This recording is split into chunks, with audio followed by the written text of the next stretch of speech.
প্রিয় এইচএসসি 28 ব্যাচের শিক্ষার্থীরা, অর্থাৎ যারা সবেমাত্র এসএসসি পরীক্ষা শেষ করলা বা হয়তো অনেকের প্র্যাকটিক্যাল এখনও শেষ হয়নি, তোমাদের জন্য ছোট্ট করে 3টা কথা বলবো, তাই আসলাম। ভালো করে খেয়াল করো। আগে 3টা কথা একটু স্মরণ করিয়ে দিই। তোমাদের এক্সাম সবেমাত্র শেষ হয়েছে বা শেষ হবে। একটু চিল করবা, অ্যাটলিস্ট 3-4 দিন আরামে ঘুমাবা, 3-4 দিন পারলে একটু ঘুরবা। একটু চিল করাটা খুবই আবশ্যক। সো চিল একটু করতে হবে, একটু, অতিরিক্ত না।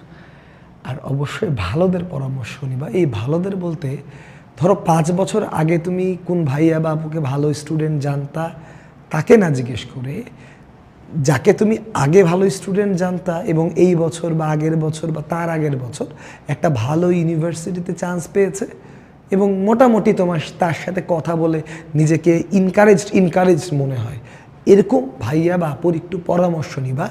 যে কোনো জিনিস নির্ধারণের ক্ষেত্রে কি কি নির্ধারণের ক্ষেত্রে তুমি ভূমিকা নিতে পারো, আমি কোয়েশ্চেনগুলো বলি, একটু খেয়াল করবা। এই প্রশ্নগুলো ভাই আপুদেরকে জিজ্ঞেস করবা। কয়টা প্রাইভেট পড়বো, কয়টি প্রাইভেট, প্রয়োজনে ডাইরেক্ট আমার ভিডিও দেখে জিজ্ঞেস করবা কয়টা প্রাইভেট পড়বো। জিজ্ঞেস করতে পারো ভাইয়া 3টা প্রাইভেট পড়লে কি হবে, না 17টা প্রাইভেট পড়তে হবে, একটু জিজ্ঞেস করবা।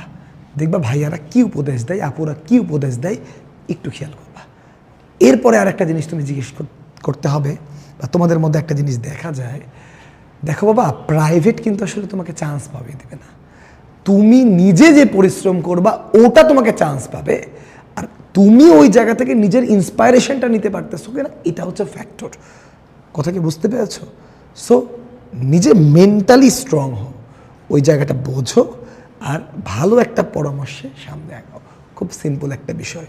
সো এই পরামর্শটা নিয়ে একটু কথা বলো। আর এই ব্যাচের স্টুডেন্টদের জন্য স্বাভাবিকভাবে একটা চ্যালেঞ্জ আছে। প্রশ্নটা হচ্ছে কী চ্যালেঞ্জ আছে তাদের জন্য বলো তো? তাদের চ্যালেঞ্জটা হচ্ছে, তোমাদের যখন ক্লাস 9 ছিল, এই ক্লাস 9-এ তোমাদের একটা বিগ গ্যাপ ছিল, আর তোমরা যখন ক্লাস 10-এ উঠেছ তখন তোমাদের অনলি 7টা চ্যাপ্টার পড়ানো হয়েছে। সো তোমাদেরকে এইবার পড়িয়ে ইন্টারের বেসিক কমপ্লিট করে অ্যাডমিশনের জন্য তৈরি করাটা অন্যান্য যে কোনো ব্যাচের থেকে বিট ডিফারেন্ট, তবে খুব একটা না। কারণ আমরা যে এইচএসসি 24 পার করলাম, 24-এর যখন 22-এ এসএসসি হয়েছিল, এদেরও এরকম একটা কাহিনী ছিল। তো মাঝখানে করোনা পরবর্তীতেও এরকম হয়েছে। সো তারাও পেরেছে, সুতরাং তোমরা পারবা, টেনশন নিও না। বাট তারা যেই পথে আগিয়েছে তোমাদেরকেও আগাইতে হবে, ঠিক আছে? সো এটা একটা ভয়, বাট নো টেনশন, তাও চিল করো, কোনো সমস্যা নাই।